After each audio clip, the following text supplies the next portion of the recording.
야, 회원님들 안녕하세요. 반갑습니다. 제가 누구냐고요? 에이성현 에이에이요. 난쟁이 성현. 우리 회원님들은 그 영상 기억하시나요? 제가 불과 8개월 전에 올렸던 그 영상, 정확히는 2020년 3월에 업로드한 올빼미형 인간 리뷰. 저는 정말 지독하게 밤낮이 바뀌어있는 올빼미형 인간이었는데요. 최근에 제가 사람들을 자주 만나다 보니까, 그리고 어쩔 수 없이 점심 일찍 약속이 잡히다 보니까 올빼미 생활 협회장에서 탈퇴하고 아침형 인간 협회 회원이 됐다는 말씀입니다. 와, 배신자다. 죽여라. 자, 진정하시고 지독하기도 밤낮이 바뀌어 있어서 올빼미 생활하고 계신 우리 회원님들에게 이 영상을 바칩니다. 오늘 영상의 주제는 바로 아침형 인간 생활 리뷰입니다.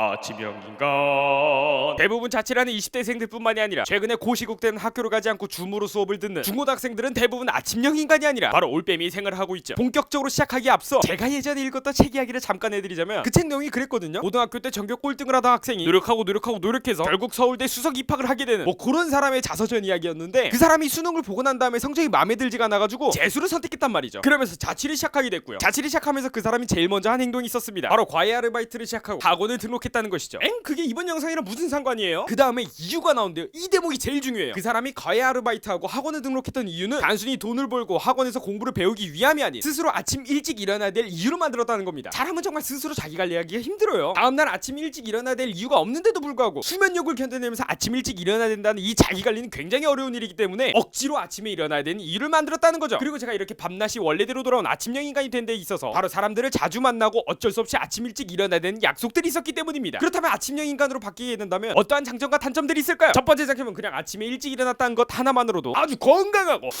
아주 쾌적한 느낌이 듭니다. 그리고 아무것도 안 했는데 뭔가를 한 느낌이 들어요. 뭐랄까, 되게 뿌듯하고 되게 만족감이 드는 하루의 시작이랄까? 아니 뭔 개소리예요. 아무것도 안 했는데 뭔가를 한 느낌이 든다니. 제가 원래 긴 시간 동안 올빼미 생활을 했었다 보니까 아침형 인간이 된 뒤로 낮에 친구들한테 연락을 하게 되면 꼭 하는 말들이, 와, 야 진짜 일찍 일어났다. 아야, 난 12시가 무슨 일찍이냐. 더 일찍 일어나지. 야, 아무튼 고맙다. 와, 완전 밤낮 맞췄네. 야, 축하한다. 아이, 뭐 이런 걸로 축하까지. 야, 고맙다. 야, 이제 너 진짜 완전 정상이 있네. 축하한다. 정상이 된 거. 야, 진짜 그냥 내가 뭔가 하지 않았고 저녁 늦게 일어난 게 아니라 낮에 일어났다는 이유 하나만으로도 모든 사람들이 내게 칭찬을 해줍니다. 사실 사람한테 있어서 칭찬, 그리고 누군가가 인정해준다는 것, 그리고 그로 인해서 느껴지는 만족감은 굉장히 중요한 거거든요. 또 이제 자수성가에서 성공한 CEO들의 자서전을 살펴보다 보면 아침에 하는 행동들이 꼭 있어요. 그 중에 하나가 바로 내가 자고 일어났던 이부자리를 정리하는 거거든요. 저 같은 경우는 아침에 일찍 일어나는 사소한 행동들을 하면서 만족감을 느끼고 뭔가를 해냈다는 뿌듯함을 느낀다는 것은 그 하루의 시작이 있어서 굉장히 중요한 이유가 될 수 있다는 거죠. 아주 쾌적한 느낌도 들고요. 아침형 인간.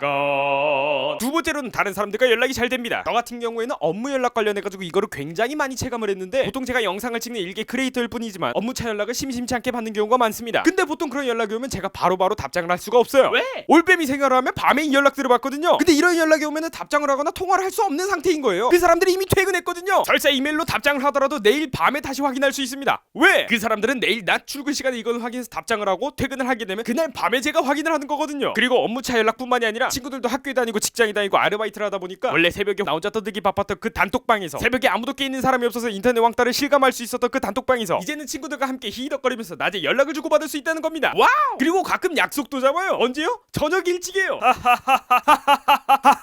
아침형 인간. 이어지는 장점으로 세 번째는 맛있는 음식을 먹을 수 있다는 겁니다. 아침 일찍 일어났는데 왜 맛있는 음식을 먹을 수가 있어요? 너무 뜬금없는데? 생각해봐. 내가 저녁 늦게 일어나면 맛있는 음식점들은 이미 다 닫았어요, 문을. 내가 일어나면 이미 식당이 마감이야. 다 퇴근했다니까. 밤낮이 바뀌어서 올빼미 생활을 하게 되면 아까 말씀드린 것처럼 남들이 퇴근할 때 저는 일어나고요, 남들이 출근할 때 저는 잡니다. 이게 인간에게 가장 필요한 의식주 중에 식에 제일 많은 영향을 끼친다니까. 배달의 민족에서 24시간 운영하는 곳 빼고는 문을 전부 다 닫았어요. 물론 새벽까지 배달하는 곳도 있긴 한데 대부분 술집이나 포차집이란 말이에요. 제가 밥 한 끼 먹자고 술집이나 포차집에서 파는 비싼 한주를 한 끼 식사로 때울 순 없지 않겠습니까? 어쩔 수 없이 24시간으로 운영되는 중국집이나 국밥집에서 시켜 먹을 수밖에 없다는 거죠. 그러다 보니까 맨날 먹는 것만 먹고 쉽게 질려버려요. 참, 제가 그때 올빼미 영상에도 말씀드렸다시피 24시간 운영되는 식당에서 보통 배달 음식을 시켜 먹으면 일반하는 건 아니지만 실패를 할 확률이 굉장히 높습니다. 왜냐면 피곤하시거든요. 남들이 다 잘 때 시켜 먹으니까 그렇게 매번 긍정적으로 식사를 할 수 없다는 거죠. 아니, 그리고 애초에 24시간 운영하는 곳이 별로 없어요, 요즘. 전에 24시간 운영한 곳에서 시켰는데 맛있는 곳 많던데. 그리고 새벽까지 운영하는 식당 엄청 많던데. 그건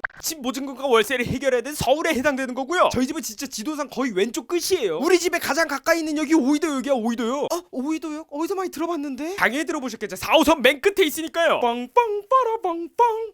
이번 역은 4호선 오이도행 열차가 들어옵니다. 할 때 그 오이도요. 그러다 보니까 밤에 운영하는 식당도 굉장히 적고 아니 처음에는 많은 줄 알았지. 근데 지금 배달의 민족 울트라콜 광고를 하도 때리셔서 그런지 똑같은 업체가 뭐 4개 연속으로 있어. 알고 보니까 몇 가지 없더라고. 심지어 밤에 시키면 배달비가 3-4천원 하는데 심할 때는 5천원까지도 하는데 낮에 시키면 2천원에서 1,000원 그리고 공짜인 것도 굉장히 많습니다. 아침형 인간 네 번째 장점은 바로 하루가 굉장히 길게 느껴진다는 거죠. 이건 사람마다 다르겠지만은 대부분의 사람들이 확 체감을 하실 겁니다. 우선 이걸 완벽하게 이해시켜드리기 위해서 잠깐 설명해드리자면 올빼미 즉 밤낮이 바뀐 사람들의 생활 패턴을 보면 대부분 밤에 스마트폰을 미친듯이 합니다. 그냥 아무것도 안 하고 누워서 스마트폰을 몇 시간 동안 봐요. 그리고 대부분의 이유는 이렇습니다. 아 일찍 자려고 했는데 잠이 안 들어서 잠깐 이것만 보고 자야 되겠다. 아 일찍 자려고 했는데 잠이 안 들어서 잠깐 이것만 보고 자야 되겠다. 아 일찍 자려고 했는데 잠이 안 들어서 잠깐 이것만 보고 자야 되겠다. 그리고 아마 이 영상을 밤에 시청하고 계신 당신도 비슷한 이유겠죠. 왜 그러냐면 밤에는 할 게 없습니다. 밖에 나가서 놀 수 없고 밖에 나가서 밥을 먹을 수도 없고 밖에 나가서 문화생활을 체험할 수도 없고 밤에 껴있는 사람도 없고 그러니까 혼자 스마트폰만 계속 보게 되는 거죠.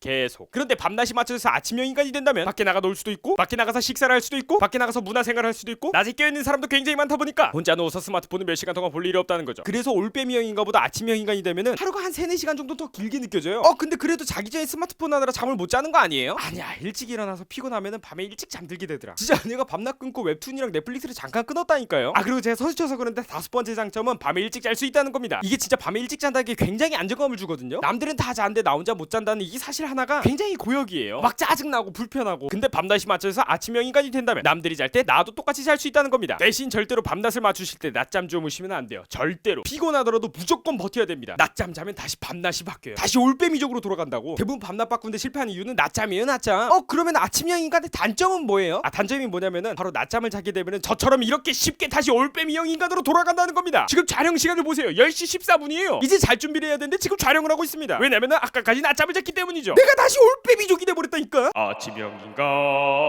자기 관리라고 칭하는 것은 무수히 많습니다. 그중 가장 기본적이면서 사람들이 지키기 굉장히 어려워 바로 밤낮을 맞춰서 아침형 인간이 되어야 하는 것인데요. 이 영상을 보고 회원님들이 동기부여가 돼서 부디 규칙적인 생활을 위해 밤낮이 맞춰진 아침형 인간이 되길 기원합니다. 물론 저도 이거 영상 올라가면 다시 보면서 다시 동기부여를 해야 되겠죠. 다시 아침형 인간이 되길. 지금까지 영상 봐주셔서 감사합니다. 조심히 들어가십시오 회원님들.